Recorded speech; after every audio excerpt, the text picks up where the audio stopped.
Em nome do Pai, do Filho e do Espírito Santo. Amém. Amados irmãos e irmãs, é com muita alegria que nós estamos aqui para juntos estudar e meditar o Evangelho que a Igreja nos apresenta para este sábado da segunda semana da Quaresma. O texto de hoje se encontra lá em Lucas 15, de 1 às 3 e de 11 ao 32, o famoso relato do filho pródigo, que vai nos dizer assim: Naquele tempo, os publicanos e pecadores aproximavam-se de Jesus para o escutar. Os fariseus, porém, e os mestres da lei criticavam Jesus. Este homem acolhe os pecadores e faz refeição com eles. Então Jesus contou-lhes esta parábola. Um homem tinha 2 filhos. O filho mais novo disse ao pai: Pai, dá-me a parte da herança que me cabe. E o pai dividiu os bens entre eles. Poucos dias depois, o filho mais novo juntou o que era seu e partiu para um lugar distante. E ali esbanjou tudo numa vida desenfreada. Quando tinha gasto do que possuía, houve uma grande fome naquela região e ele começou a passar necessidade. Então foi pedir trabalho a um homem do lugar que o mandou para seu campo cuidar dos porcos. O rapaz queria matar a fome com a comida que os porcos comiam, mas nem isso lhe dava. Então caiu em si e disse: Quantos empregados do meu pai têm pão com fartura, e eu aqui morrendo de fome? Vou-me embora, vou voltar para o meu pai e dizer-lhe: Pai, pequei contra Deus e contra ti. Já não mereço ser chamado teu filho. Trata-me como a um dos teus empregados. Então ele partiu e voltou para seu pai. Quando ainda estava longe, seu pai o avistou e sentiu compaixão. Correu-lhe ao encontro, abraçou-o e cobriu de beijos. O filho então lhe disse: Pai, pequei contra Deus e contra ti. Já não mereço ser chamado teu filho. Mas o pai disse aos empregados: Trazei depressa a melhor túnica para vestir meu filho, e colocai um anel no seu dedo e sandálias nos pés. Trazei um novilho gordo e matai-o. Vamos fazer um banquete, porque este meu filho estava morto e tornou a viver. Estava perdido e foi encontrado. E começaram a festa. O filho mais velho estava no campo. Ao voltar, já perto de casa, ouviu música e barulho de dança. Então chamou um dos empregados e perguntou o que estava acontecendo. O criado respondeu: É teu irmão que voltou.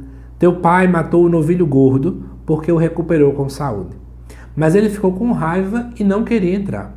O pai, saindo, insistia com ele. Ele, porém, respondeu ao pai: Eu trabalho para ti há tantos anos. Jamais desobedeci a qualquer ordem tua. E tu nunca me deste um cabrito para eu festejar com meus amigos. Quando chegou esse teu filho, que esbanjou teus bens com prostitutas, matas para ele o novilho cevado. Então o pai lhe disse: Filho, tu estás sempre comigo, e tudo que é meu é teu.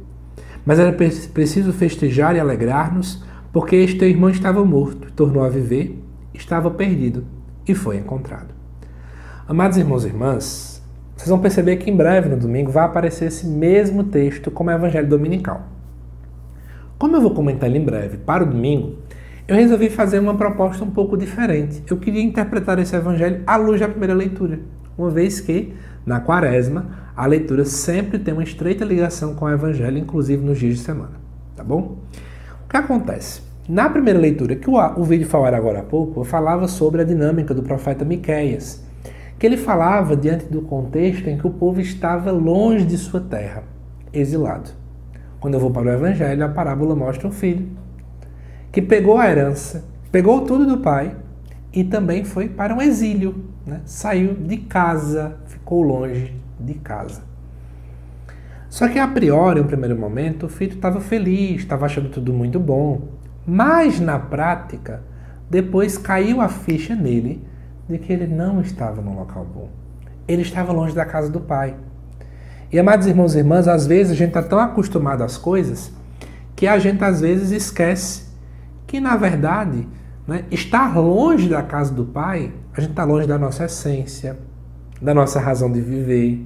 Porque a casa de Deus, que é a igreja, é ela que dá essência à nossa vida. Né? Estar junto a Deus é isso que acontece. E foi isso que o filho sentiu.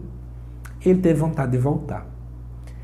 Esse retorno, quer queira, quer não, está dentro daquilo que o profeta Miqueias falou. Por quê?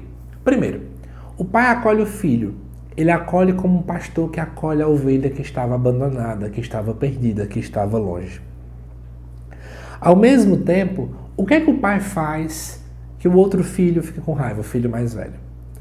Ele literalmente joga os pecados, as desordens desse filho para o lado. Ele se preocupa com o filho e não com o pecado do filho. Porque ele ama o filho e não o pecado. Ele ama o pecador e não o pecado. Né? Ele abomina o pecado e não o pecador.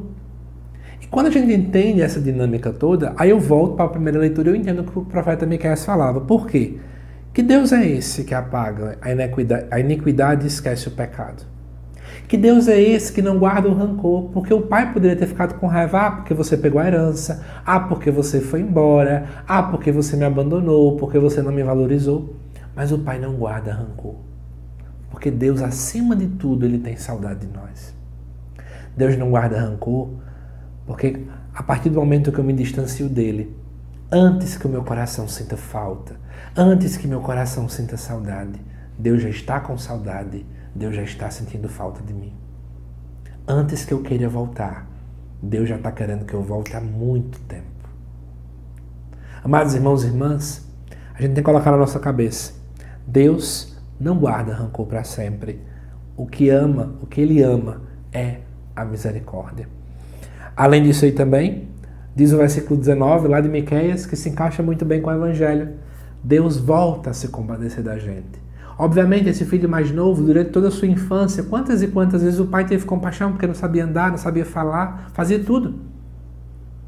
O filho vai embora e o pai volta a sentir compaixão. Tá vendo? Não importa quanto tempo de caminhada a gente esteja, eu posso estar no início, mas eu posso ter 30, 40, 50 anos, que agora eu já pude fazer o que eu quisesse.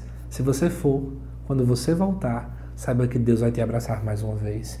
Saiba que Deus vai ter compaixão de você mais uma vez. Sabe por quê?